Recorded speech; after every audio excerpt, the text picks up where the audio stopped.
Welcome to Unfiltered Pixel Parodios. Get closer to your mic. Pixel Parodios. Watch your plosives. Welcome to Pixel Parodios. Get closer to your microphone. Oh, this is the worst. This is.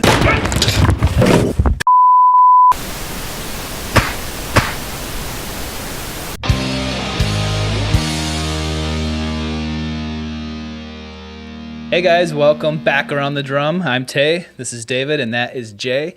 Today we're going to start off with the viewer question, which will lead us right into our topic, nightmare studio experiences. So, we got Steven from California. He writes, recently I started interning at a studio in California. I'm grateful for the opportunity, but I found that as an intern, you tend to take a lot of abuse from well-known talent, be it producers and musicians. Is this normal, and what have your experiences been?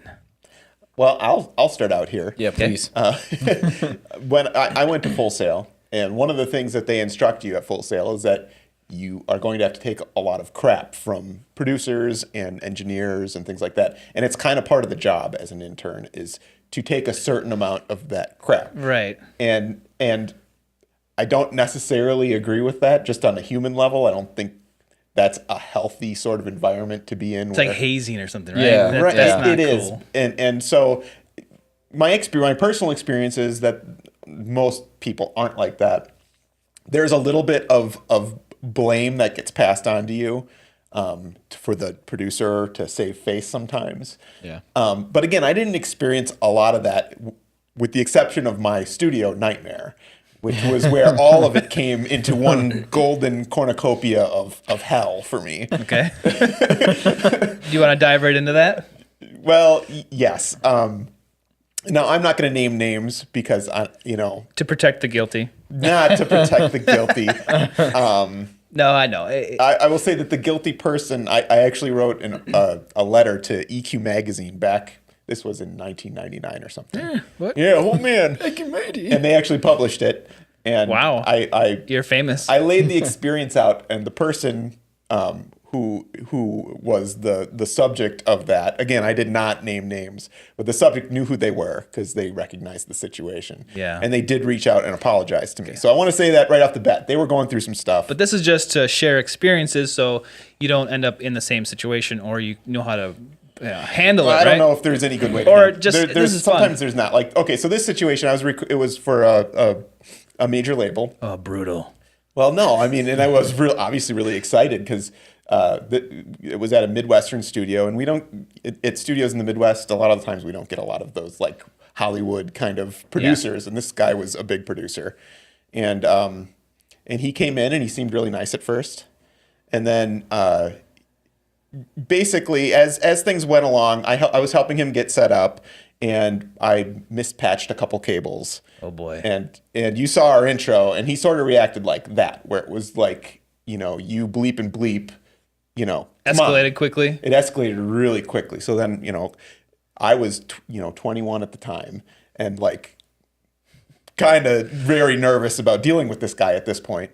And so then my mistakes started to snowball. I started patching all kinds of stuff incorrectly, and he was so angry. And so then he started blaming everything on me. Yeah.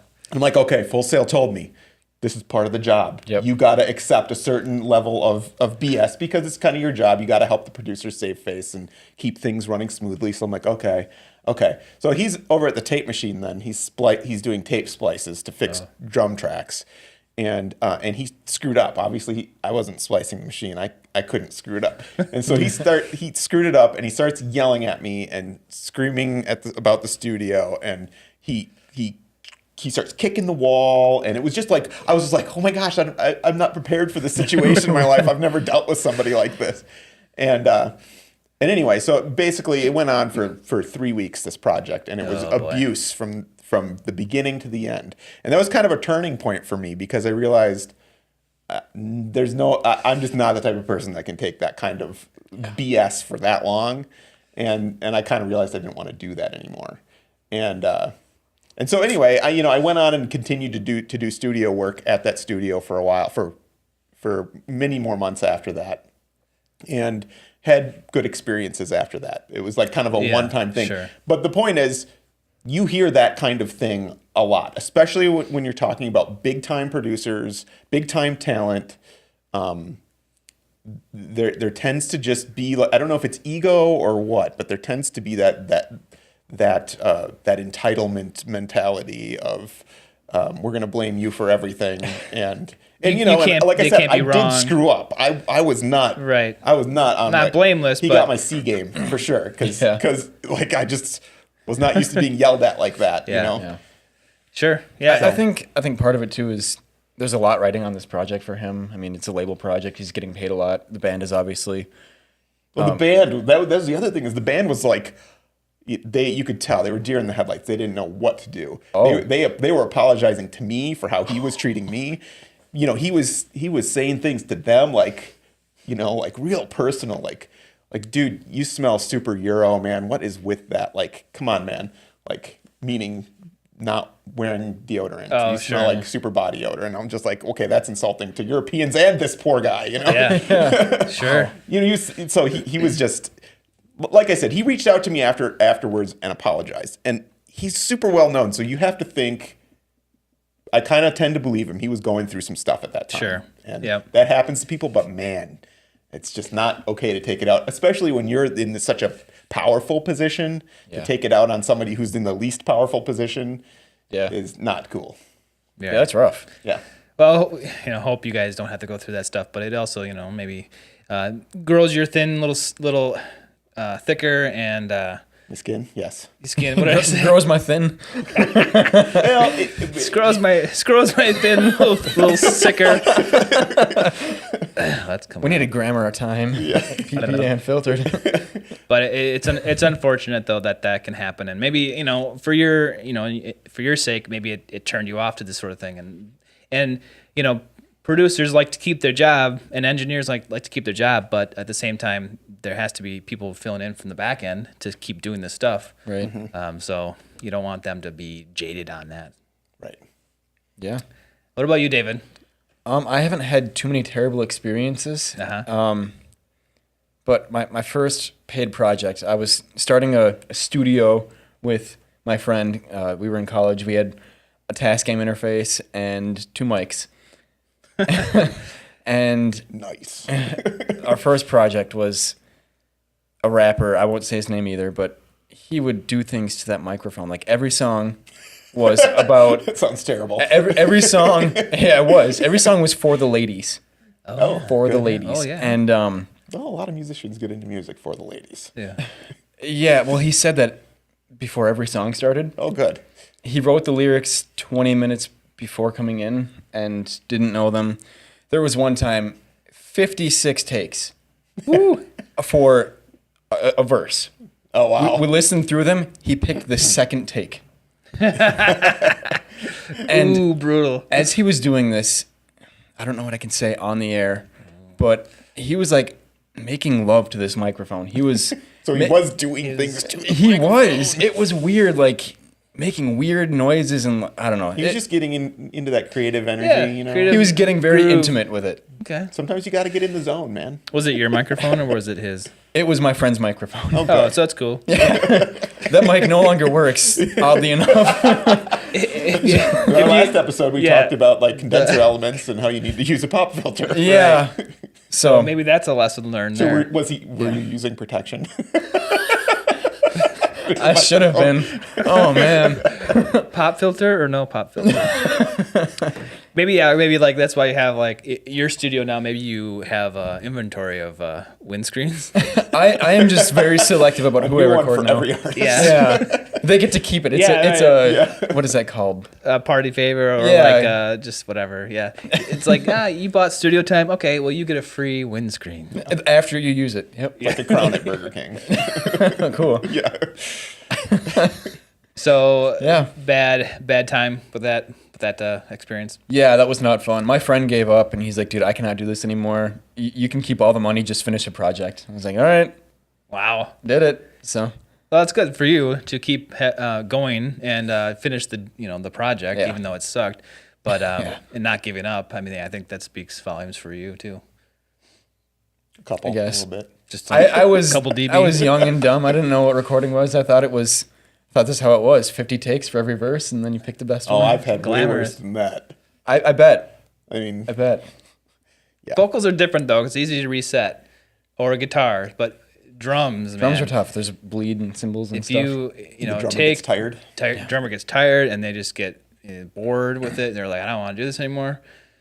Especially if you're you're using all your body parts a lot of times. So All of them. Pop filter, no pop This is a filter. weird episode. hey, what are you gonna do? What about you?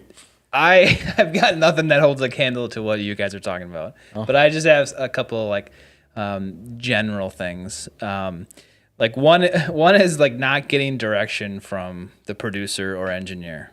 Like when you're sitting down there I'm a drummer, and so I'm sitting there Tries. and yeah, we've practiced the song. And yeah, I know what to do, but I'm not getting any feedback during recording. I'm just getting, okay, let's try that again. Okay, well, where and what? Am I doing that right? I'm talking into the snare mic. I'm like, is that okay? Am I doing it right? And then like not really, a lot of feedback. That's for a musician. That's a nightmare to me. A good engineer or producer is also like part therapist and part coach. Yeah. And you need to do both. You have to keep out lots of encouragement. And the way I always dealt with that was telling people what you liked about what they were doing. Right. Definitely. And trying to positively instruct them on what you wanted them to change. Yeah. And that's a fine art. That's really difficult to do. Yeah. Because as soon as you like crush somebody a little bit when you're trying to get them to do the perfect take, it's like this guy yelling at me as I'm trying to plug things in back. I just start going, plug everything in wrong. Right, exactly. Kind of makes you wonder if you did it on purpose. No, believe me. I said, please stop yelling at me. I've got one other little thing that's kind of funny. It's relevant now. My co-host on my podcast, I find it hilarious. Ren. He loves to talk about the Packers, and he'll talk. We talked for an hour and a half doing this podcast. Go sometimes. Packers! And but when he comes into the studio, excuse me, when he comes into the studio, I need to check levels, and I made some tweaks. So I'm like, Ren, give me a sound check. Just talk. Hi. I'm like, no, keep talking. I need to hear your constant voice so I can make adjustments. Okay, sound check. I'm like, I can't get this guy to be quiet, or to stop talking about the Packers. But then when I need him to do a sound check, he can't. He says nothing. What you need to do is you need to trick him. I know exactly. You need to ask him a question. Like something controversial. Just say, or hey, something. did you that new assistant But coach? I say, tell me about your day. I mean, you had 12 hours already today. Like, tell me about it. You gotta get him talking about sports. Nothing. It's got to be sports. What's your favorite bratwurst topping? Yeah, I heard the Brewers have a new pitcher. Go Packers! yeah. I'm sure the Brewers and the Bucks are doing something right now. Tell me about that. So I guess I need to trick him into doing it. Yeah, you really need to trick him. He needs to not think he's doing a sound check. So exactly. So when you're recording a vocalist and you're trying to get sound, do something so he can keep going, because like the drummer with the snare over and over again so you can get levels. It's the same way. So when I ask him to do the sound check, he just hi sound check in the mic.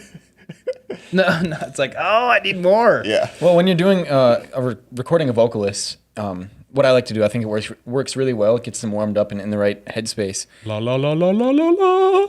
No. Okay. I just have him do I tell him this is just a warm-up take. I need to set some levels, so I'm just going to hit record and go for it. And then I'll set the levels and stuff. Typically, it's not a take I can use because I was changing compression and stuff, but sometimes we get a golden moment. Sure. So. And it's always that first couple takes, I think, are just where the creative juices are the highest. Yeah.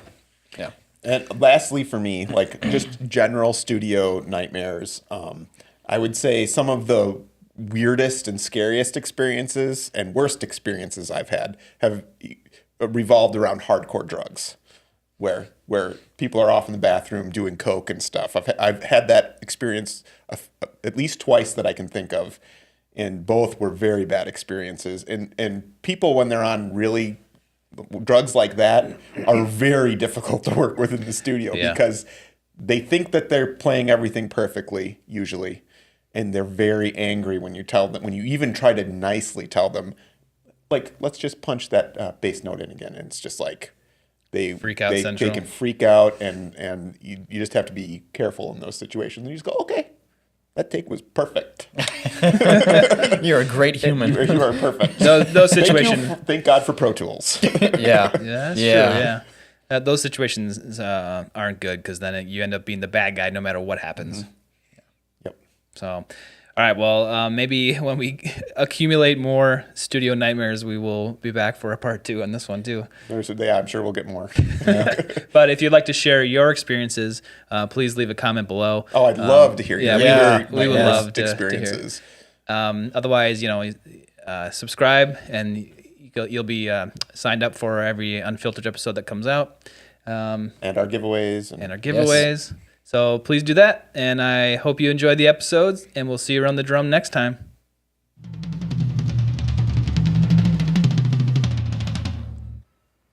Hey guys, welcome back around the drum. I'm Tay. This is David, and that is Jay. Stop it. No. Start over. Oh, please tell me you didn't just break that microphone. Hang on. Get angry. Okay. You can't laugh. You gotta. I know. It's just funny seeing Tay freak out. Pixel Pro Audio is Get weekly. closer to your mic. Jeez. Pixel Pro Audio. Watch your plosives. Welcome to Unfiltered. Get closer to the f***ing microphone. This is bull.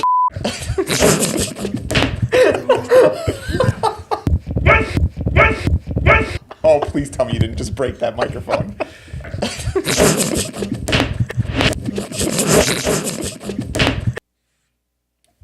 That's good.